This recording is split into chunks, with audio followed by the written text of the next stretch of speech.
título dessa palavra de hoje é Basta. E eu tenho certeza que daqui a pouco eu vou ouvir alguém olhando para mim e fazendo assim, basta. Basta. Fala para o seu irmão, basta. Informação desnecessária, mas é para ver que se eu ganho mais um pouquinho de tempo. Queridos, nós estamos comemorando os 500 anos da Reforma Protestante. Um marco tão importante na história da humanidade. Eu procurei alguns livros sobre o assunto e grandes historiadores concordam que hoje o mundo não está pior porque houve a Reforma Protestante.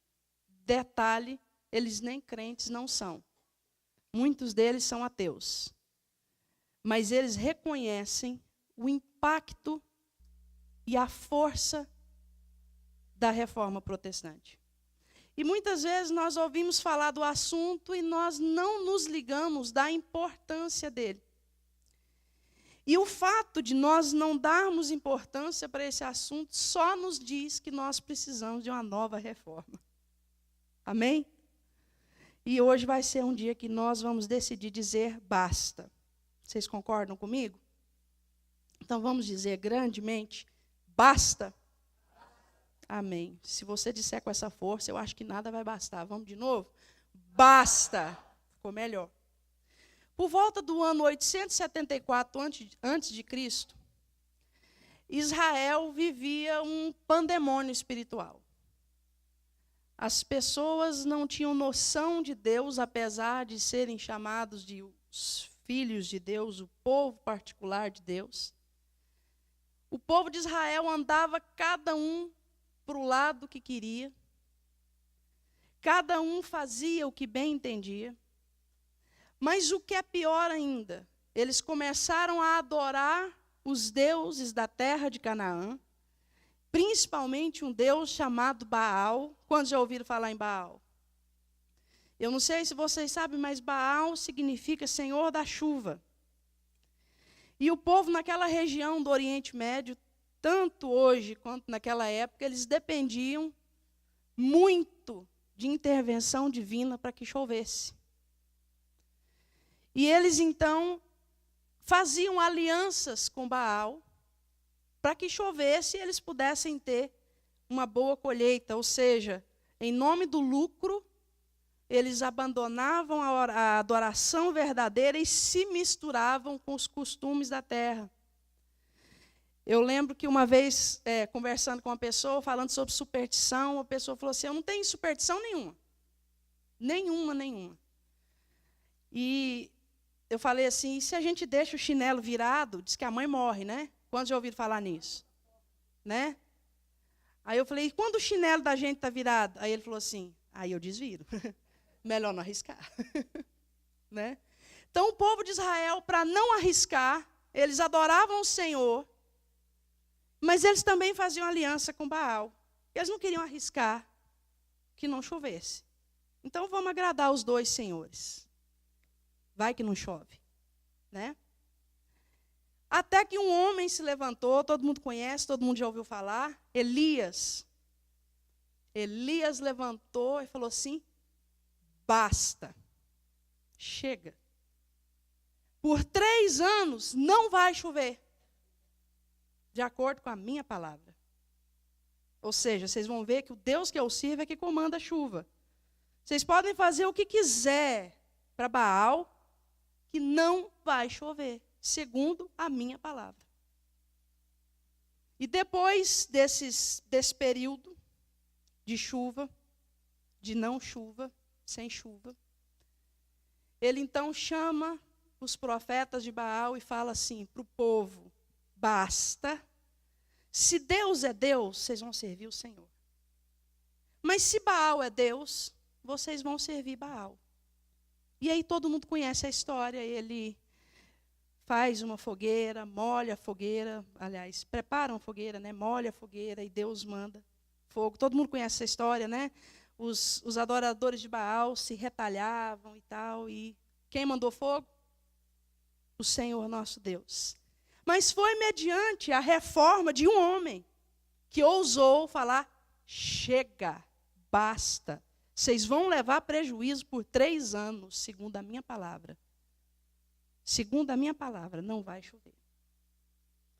As coisas passaram, Israel passou um tempo reformado espiritualmente, servindo ao Senhor.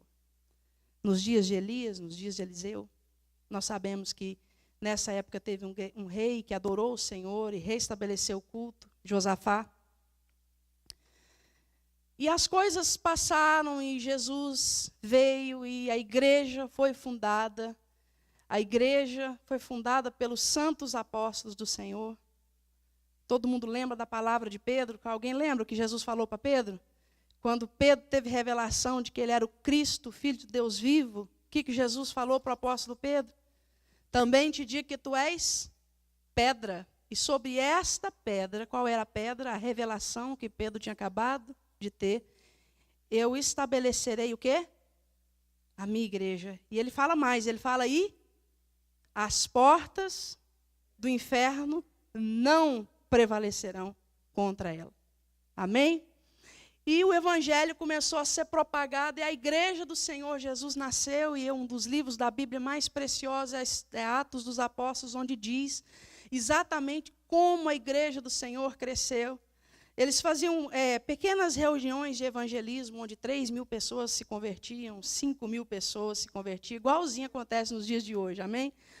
Eles faziam isso e a igreja só ia crescendo, e o Espírito Santo enchendo as pessoas, e nós sabemos a história, como aconteceu, e graças a isso, a igreja e o evangelho do Senhor foi espalhada a todas as nações da terra. Amém? No ano 381, o imperador Constantino permitiu que os cristãos adorassem a Jesus. Algumas pessoas pensam que ele oficializou o cristianismo como religião do Império Romano, mas ele não fez isso, ele apenas permitiu. Até o ano 381, pregar cristão em poste, tocar fogo para manter a luz acesa, era um hobby dos romanos.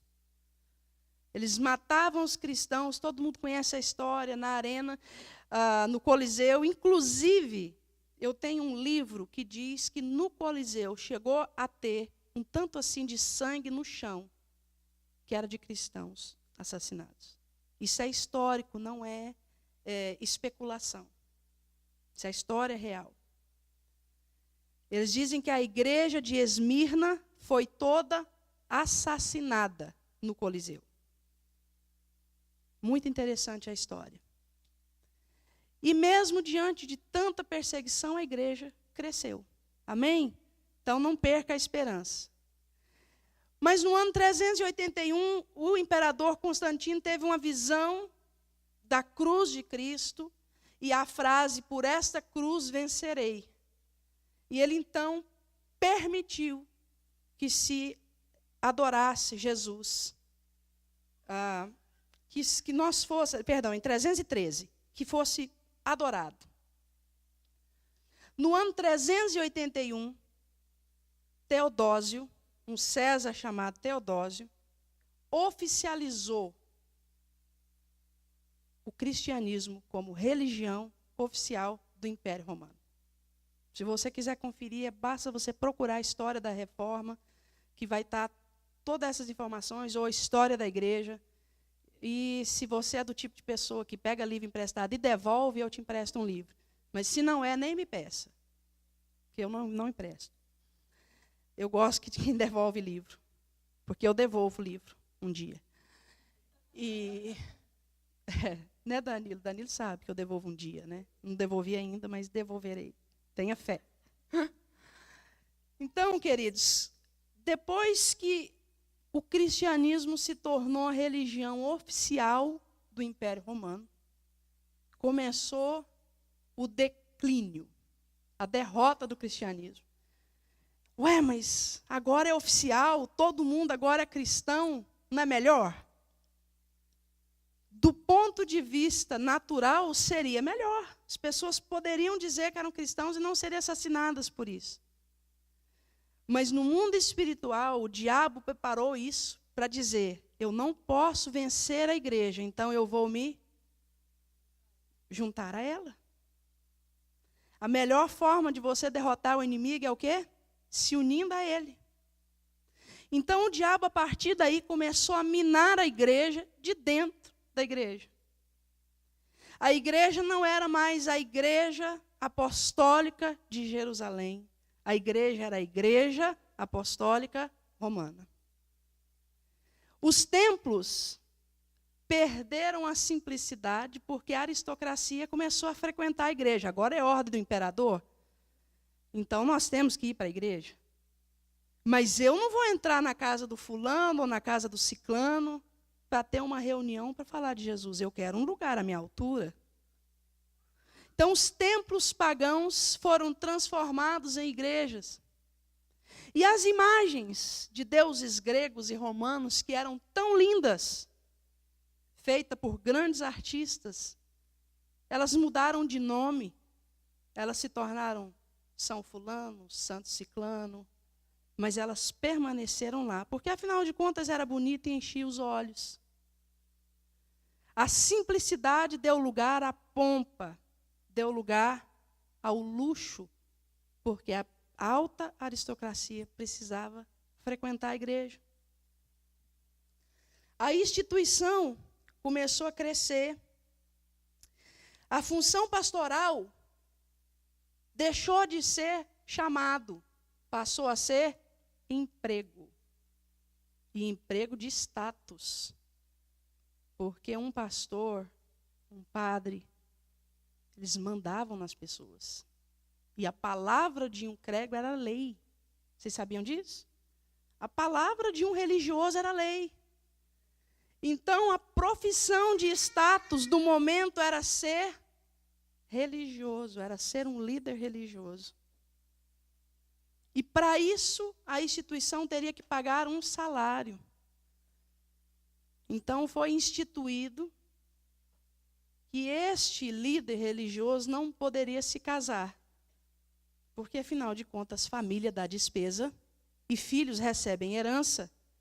E se filhos recebessem herança, seria tirado da instituição para dar para os filhos. Então foi aí tirado o casamento do clero. Porque a igreja precisava de dinheiro. Precisava juntar aonde o fundador da igreja tinha dito: não ajunteis para vós outros tesouro onde a traça e a ferrugem corrói, mas ajuntai tesouro onde? No céu. Mais uma derrota. Com o não casamento do clero, a igreja continuava precisando de dinheiro e foi introduzido coisas no culto para gerar receita, para gerar dinheiro. Foram introduzidas as velas, foram introduzidas os cultos aos santos para que alguém pudesse fazer e vender e receber um dinheiro com aquilo.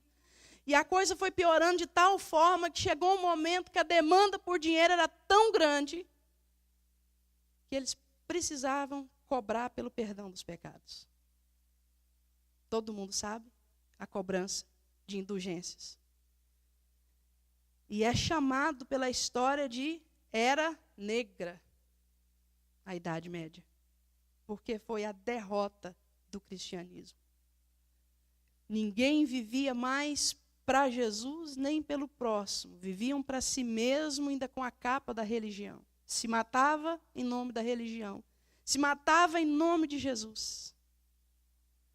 O exército romano chegava nos lugares com a cruz de Cristo à frente do seu exército, matando todas as pessoas, dizimando vilas inteiras, em nome de Jesus. E foi a derrota do cristianismo. Homens e mulheres que eram piedosos, que oravam, que buscavam a Deus, eram queimados em fogueiras porque eram considerados bruxos e bruxas. A centralização do clero, o clero foi centralizado de tal forma que a igreja passou a pregar que não havia mais um só mediador entre Deus e o homem, havia o clero. Havia o líder religioso. Então, se a Lídia quisesse buscar Deus, ela teria que, em primeiro lugar, ir atrás de um pastor, padre, para que, então, ele pudesse orar e Deus pudesse ouvi-la. Triste, não é triste? Até que, em 1517, um monge agostiniano, chamado Martim Lutero, que todos já ouviram falar, leitor de um livro proibido chamado Bíblia, poucos tinham acesso à Bíblia, e uma das maneiras de reter o acesso do povo à palavra de Deus era não permitindo com que o povo fosse educado. A maioria das pessoas não sabiam ler. Se você quisesse que seu filho aprendesse a ler, fosse educado, você mandaria ele para uma instituição apostólica romana. Ali ele seria educado. E ali ele seria ensinado que ele não deveria ler aquele livro, porque o livro trazia muita confusão. Eu lembro, eu era pequena, a minha bisavó tinha uma Bíblia muito bonita. Vocês lembram aquela Bíblia cheia de figura que tem no Brasil? É grossona, assim. Eu tenho uma, que inclusive foi presente do seu Raimundo para mim. E ela tinha essa Bíblia numa mesa e a Bíblia ficava fechada. E eu sempre fui muito curiosa para o lado de livro, aí eu cheguei e comecei a folhear aquilo. Eu me lembro que eu falei, que coisa incrível, um livro dessa grossura, com tanta figura bonita e tanta figura feia também, tinha uns dragões, umas coisas assim. Minha avó chegou por trás de mim, fechou o livro e falou assim, não leia esse livro. Não mexa nesse livro. Esse livro é proibido. As pessoas que leem muito esse livro ficam loucas. Foi o meu primeiro contato com a Bíblia.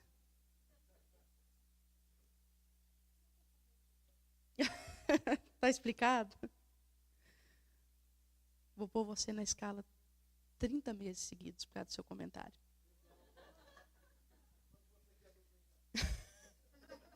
A gente vai negociar essa indulgência. Mas Martim Lutero começou então a ler a Bíblia.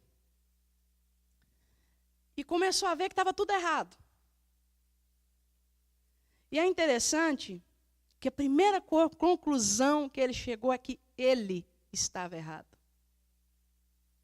É que ele precisava de falar um basta na vida dele. Então, muito indignado com aquela situação, ele foi a Roma. Quando ele chegou a Roma, eles estavam construindo a Basílica de São Pedro, aquela estrutura bonita. Alguém já foi na Itália e conhece a Basílica de São Pedro? Eu conheço só por foto. E eles estavam fazendo aquela igreja que é considerada a igreja mais linda da face da terra. Eles estavam construindo a Basílica de São Pedro e, por isso, em Roma, a indulgência ainda era mais cara. Se você pecasse na Alemanha, você ia pagar 100, mas se você pecou em Roma, era 200, meu amigo, porque eles precisavam muito daquele dinheiro para terminar a Basílica de São Pedro. E Lutero, indignado, ele volta para a Alemanha, ele estuda mais a palavra de Deus por um período de 6 meses. E no ano 31 de outubro de 1517, ele prega na porta da igreja de Wittenberg, ele prega as 95 teses que nos libertou. Amém? E a primeira delas, ele fala, a justificação é pela fé, totalmente de graça, como está escrito em Filipenses 2:8. E isso não vem de vós, é dom de Deus. Amém? Oh, aleluia. Você pode dar um glória a Deus, um aleluia? Isso liberta. Oh, aleluia. A salvação é pela fé, completamente de graça. Completamente de graça. O preço foi pago quando o nosso Jesus disse, está consumado. Aleluia. Glória a Deus. E ele começou então um movimento, expondo a si mesmo, a todos os perigos que poderiam ser causados, e ele se expôs a isso. E começou um movimento chamado Reforma. E nós estamos aqui por causa disso. Porque ele ousou dizer, basta. Basta. A igreja voltou para a simplicidade, os templos perderam as imagens. O clero voltou a se casar e constituir família, assim como o nosso primeiro apóstolo, Pedro. Que Jesus curou a sogra de Pedro, é porque ele era casado. Né? E lá em Coríntios ele fala que ele também poderia, Paulo fala, eu poderia levar minha esposa para acompanhar nas viagens, como Pedro levava, se eu tivesse uma, Paulo fala.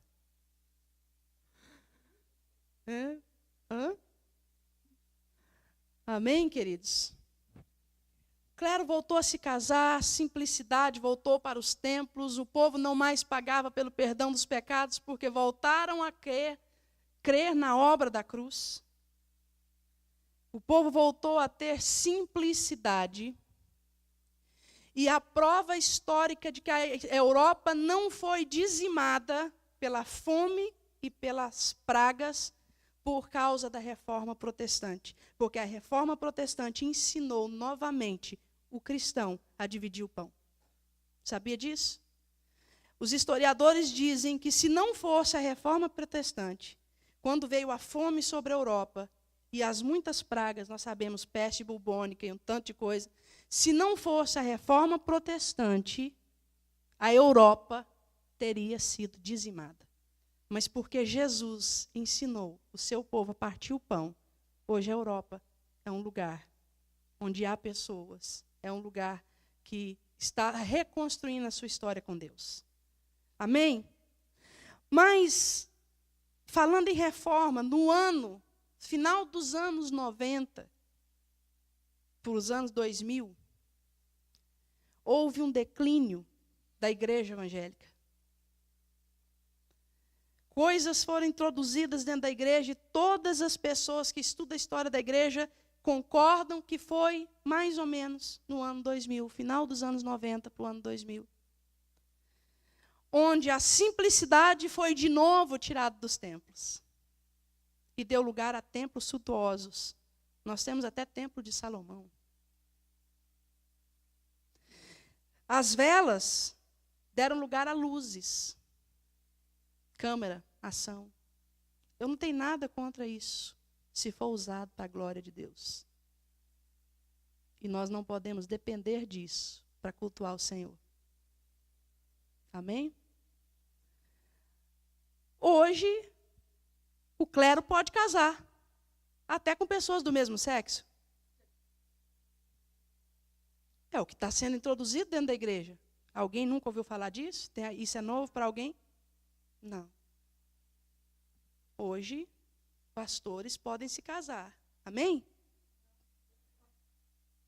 Eles podem se casar. Mas com pessoas do sexo oposto, como diz a palavra de Deus. Amém? E houve de volta uma centralização da figura do pastor, onde foi perdida a essência do cristianismo, que é o nosso contato pessoal com Deus. Houve um movimento chamado G12, que colocou de volta a centralização da igreja no pastor. Você vai comprar uma televisão? Pede para o pastor. Você vai visitar o tio Rodrigo? Pergunta para o pastor se pode. E as coisas foram trocadas novamente. Por quê? Porque foi dada uma visão para um lugar e foi tirado para o outro e não tiveram equilíbrio para colocar as coisas.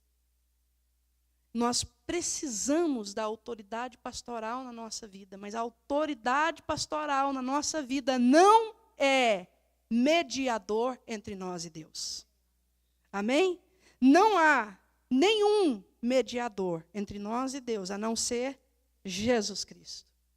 Nunca haverá oração de pastor nenhum na face da terra por você que substitua o seu relacionamento com Deus e a sua própria oração. Amém? É importante a figura pastoral, nós precisamos entender que nós temos que estar debaixo de autoridade, debaixo de liderança, mas mediador entre Deus e o homem é somente Jesus Cristo. Amém? E nós começamos a perder essas coisas novamente. Nós começamos a cobrar indulgências de forma diferente. Nós trocamos perdão de pecado pelo exercício dos dons dentro da igreja. Você é muito cheio de dom, você é colocado aqui em cima. Fulano não tem muito para oferecer, fulano vai ficando lá para trás, humanamente falando. Nós vimos no púlpito lugar de plumas e paetês. Simplicidade é uma palavra que não existe mais dentro da igreja evangélica. Verdade é uma palavra que pouco se existe dentro da igreja evangélica. Que ele cresça e eu diminua é uma frase que não existe mais dentro da igreja evangélica. Do ano 2000 para cá, tantos escândalos que nós não conseguimos numerá-los. Se nós sentarmos aqui, quantos aqui tem mais de 20 anos de crente? Ih, está se revelando, hein? Eu tenho mais de 20 de vida. Quantos aqui tem mais de 15? Quanto tem mais de 15 anos de crente? Se eu perguntar para essas pessoas, assim, você consegue enumerar os grandes escândalos? Vocês conseguiriam? Não dá. Hoje é comum o pastor passar a mão no dinheiro da igreja e desaparecer. Hoje é comum o crente ser tão misturado com as coisas do mundo que você não sabe quem é e quem não é. O fato de nós sermos tão misturados já não nos aponta mais como luz. Porque nós nos misturamos. E nós sentamos e nós criticamos a igreja, a estrutura da igreja. Eu faço isso, já fiz várias vezes. Você viu o que a igreja do fulano está fazendo? Meu Deus do céu. Está cobrando pegada para chegar até Israel. Nós vimos isso na televisão um dia. Compra uma pegada. Se você der $1.000 numa pegada, nós vamos juntar, nós precisamos de tantas mil pegadas para chegar até Israel. E aí o seu nome vai estar lá, porque você tem o seu nome na pegada. E a gente ouve essas coisas e fala, meu Deus do céu, onde é que vai parar? Onde é que vai parar? Eu vi outro dia, eu não tenho medo de falar nome, porque é uma heresia sem tamanho, a gente precisa falar heresia, a gente não tem medo de falar que o Joseph Smith é herege. Por que a gente vai ter medo de falar? Eu vi o apóstolo Sol. Entendeu? O que ela faz no púlpito? Terra, água, fogo, Capitão Planeta, Apóstola Sol. É umas coisas assim que você fala assim, isso não existe, isso não tem limite para as coisas. Um outro pastor de nome brigando com o outro na mídia e falando que quem falasse mal dele vai morrer, porque o meu Deus vai matar. E naquele momento eu pequei junto com ele, que eu falei, por que não cai um raio e não mata ele agora? Pensei, ainda bem que eu não sou Deus, senão quem matava ele era eu. Sou Deus, mas sou goiana, é melhor ele ter cuidado. E nós ainda pensamos que coisa a igreja precisa de mudança. Mas hoje eu quero dizer para você que quem precisa de mudança somos nós, porque nós somos a igreja. Então eu quero que você responda para você mesma algumas perguntas que eu vou fazer. Quando você deixou de crer em coisas que você creu no passado? Seja por causa de decepção com homens, decepção com a sociedade. Quando você deixou de crer na figura pastoral? Eu participei de uma igreja que o pastor roubou, o pastor traiu a esposa com a missionária e foi embora. Isso é comum, a gente vê isso todo dia. Mas o que está escrito aqui com relação à figura pastoral continua escrito aqui. E nós não temos o direito de decidir se nós vamos crer ou não. A palavra de Deus diz em Efésios que ele estabeleceu uns para pastores, outros para apóstolos, outros para evangelistas, outros para mestres, para a edificação da igreja. E é nisso que nós temos que crer. Amém? Eu não dou mais dízimo porque o pastor roubou todo o dinheiro. Queridos, continua escrito aqui. E nós não temos a opção de falar, eu não acredito mais nisso. A palavra de Deus diz, é necessário que congregueis. Paulo fala o tempo todo da reunião da igreja, você tem que estar, você tem que participar. Por quê? Porque junto com os irmãos você vai crescer, você vai receber de Deus. Quando você deixou de crer nisso, está escrito aqui. O pecado não é relativo, o pecado é pecado e continua sendo pecado. Mesmo se ninguém estiver vendo, continua sendo pecado. Mas nós gostamos de chamar pecado só se os outros estiverem vendo. Se ninguém estiver vendo, é apenas um deslize. Mas pecado continua sendo pecado. Não é deslize, é pecado. Nós temos que olhar para a nossa vida. E eu vou ler um versículo, porque depois você vai me acusar de ter pregado por 20 minutos sem ler a palavra de Deus. Então, abra sua Bíblia em Jeremias 16.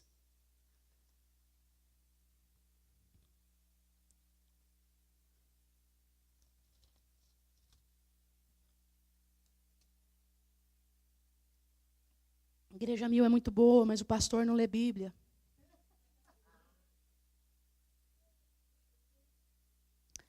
Jeremias 16.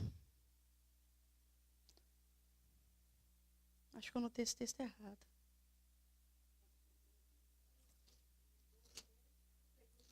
Perguntar pelo caminho. Não lê, e quando lê errado. Eu acho que não é Jeremias, será que é? Perguntai pelo caminho, pastor, das veredas antigas. 12.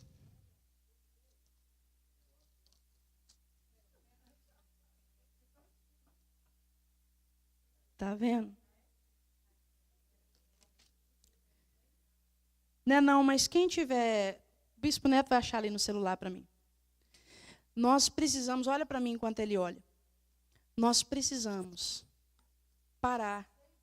6:16, eu anotei 16, então é isso. Obrigada, Neto. 6:16. Diz assim: assim diz o Senhor, ponde-vos à margem no caminho e vede, perguntai pelas veredas antigas, qual é o bom caminho? Andai por ele e achareis descanso para a vossa alma. Mas eles dizem, não andaremos. Também pus atalaia sobre vós, dizendo, estai atentos ao som da trombeta. Mas eles dizem, não escutaremos. E a partir daí Deus começa a falar o que vai acontecer com eles, porque eles estão nesse posicionamento. Queridos, chegou um momento na nossa vida, é um momento histórico para a igreja, e se é um momento histórico para a igreja, é um momento histórico para você. Amém? Chegou um momento que nós precisamos falar, basta. Eu vou procurar o caminho que eu saí, e eu vou voltar para ele. Eu vou procurar as veredas antigas, que quando eu tinha um coração de criança, eu acreditei nelas, e eu vou voltar para elas. Amém? A palavra de Deus diz que nosso coração tem que ser como criança, para que nós possamos entrar no reino de Deus. Nós precisamos hoje dar um basta. Confessar diante do Senhor, falar, Senhor, eu acreditava assim, assim, assim, como está escrito na tua palavra. Mas eu fui ferido e hoje eu não creio mais. Mas hoje eu digo basta. Porque eu prefiro ficar com a tua palavra do que com as minhas emoções ou com o meu raciocínio. Ainda que tudo dentro de mim, Senhor, fale que não dá mais, eu opto por acreditar na tua palavra, que me diz, segue adiante. Amém? Que hoje, que esta manhã, seja a manhã de nós dizermos basta. E eu gostaria que dentro de você, enquanto você está me ouvindo, você perguntasse para você mesmo, onde eu me desviei do caminho? Quando eu falo caminho, querida, eu não estou falando da igreja, eu estou dizendo de Jesus. Porque Jesus diz: eu sou o caminho, a verdade e a vida. Amém? Qual foi o momento da nossa vida que nós nos desviamos do que Jesus falou? Qual foi o momento da nossa vida que nós decidimos que nós não íamos mais perdoar, sendo que Jesus manda perdoar? Qual foi o momento da nossa vida que nós decidimos que nós não vamos mais fazer isso e isso, sendo que a palavra de Deus diz para fazer? Qual foi o momento da nossa vida que nós falamos assim: isso eu não faço mais, apesar de que a Bíblia diz? Qual foi o momento nas nossas vidas que nós nos tornamos senhores de nós mesmos? Nós precisamos nos arrepender desse momento que nós nos tornamos senhores de nós mesmos e nós voltarmos para as veredas antigas. Eu tenho na minha vida momentos que eu estabeleci na minha vida que eu seria senhora de mim mesmo. E eu me arrependo de cada um deles. Quando eu conheci a pastora, ela sabe, eu falei para ela: pastora, minha vida está programada até 2016. Isso foi em 2004, né, que eu te conheci. Comecei em 2005. Eu falei para ela: pastora, minha vida está toda programada até 2016 e não tem lugar para Deus na minha vida, nem para a igreja. Ou seja, a máxima expressão da soberba. Programação da minha vida que acabou ano passado. Qual foi o momento na sua vida? Queridos, ninguém levanta de manhã falando assim: opa, vou me desviar do caminho que é Jesus. São pequenas decisões que nós tomamos, dia após dia, após dia, após dia, que quando vemos, nós estamos muito além daquelas pessoas que nós sentamos e criticamos. Muito além. Muitas vezes nós estamos olhando e falando assim: eu nunca faria aquilo.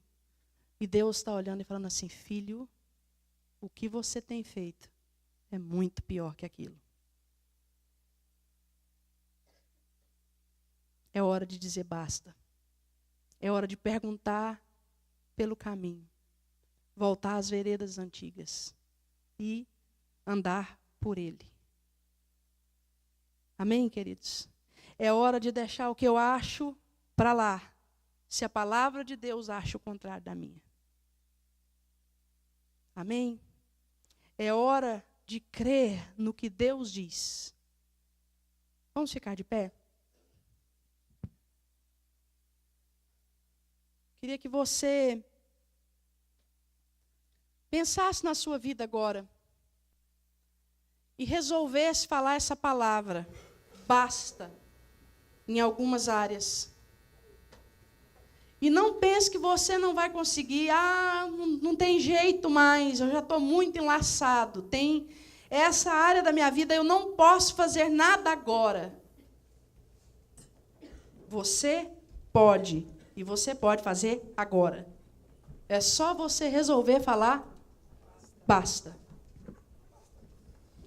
Você pode. Você pode dizer basta. Aliás, só você pode dizer basta. E nós vamos passar por uma reforma espiritual. Vai ser fácil? Não. Foi fácil para Martinho Lutero? Não. Nós não conseguimos imaginar como deve ter sido difícil para Martinho Lutero.